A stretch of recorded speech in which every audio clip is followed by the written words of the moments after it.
My name is Yeow I'm currently in year 2 and I'm studying communication design in Temasek Poly.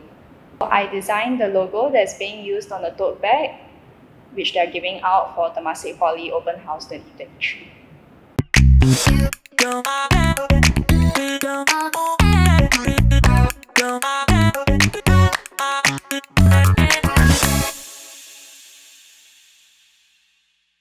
Alright, so the initial prompt I got was creating tomorrow. I think at the start that was the idea of our design, was that it was supposed to represent something that youths could look forward to. But eventually, I think the idea started becoming bigger and bigger when we brainstormed and we thought of whether we should use mascots or we should use the school building as a subject for the design. That's when I started realizing that maybe this is bigger than what I initially thought. So eventually, I created some mock-ups and Quentin really liked one of them. So we chose that for the logo of our tote bag. So what I did was I tried to imagine a fantastical world. It was also very clear that I had to make something that resembled doodles or something that wasn't so complicated so you can understand it at a glance.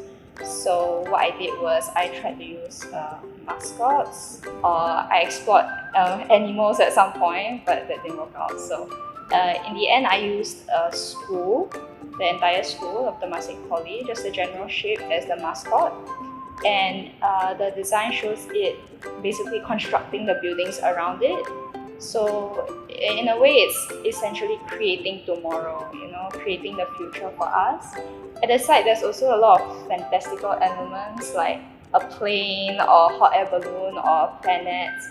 I want it to be realistic as well as something that you can dream about. The buildings, right, inside the design, I think if you really look closely, or if you're a Temasek Poly student yourself, you can recognize the library for one. There's also I don't know what you call it, the mushroom, right? I also included the hangar from the course that does the aeroplane or the aerospace engineering. I'm not sure, but I used all the buildings in Temasek Poly as inspiration for the landscape. So mental blocks are actually really familiar to me. I think it's a familiar thing for about every designer out there.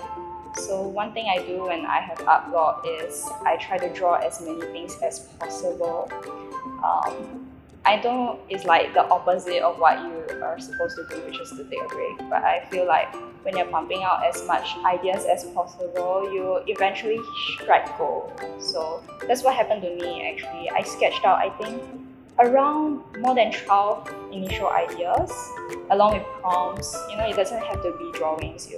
I also wrote down some prompts, and eventually I got there. Yeah. My passion right now is art mainly, so that's why I'm in this course. But some other hobbies I take part in is writing or playing the piano. Grade 8 of the APRSM exam, so that was a harrowing experience. But yeah, I also like drawing comics, animating. I think I've done about everything art related out there. I think in the beginning, right, I wasn't very confident of my abilities, so that was one of the main drawbacks. And then maybe I shouldn't complain about this, but Kang Jin was he kept asking me for more ideas. So in my mind, I didn't know whether he liked it or not. He's like, "Oh, could you fix this instead? Oh, could you change that instead?" Then I was very shocked. Like, oh, is this not enough? Then I kept drawing more in response. Like, yeah. Maybe eventually he'll like it. So I was very surprised one day when Sejong came out to me. He said, Kang Jin actually really likes your design. And I'm like, what, really? Like, after all these weeks of designing, I didn't know. So I think that was part of it, not being confident in my ability to design. But it worked out well, man.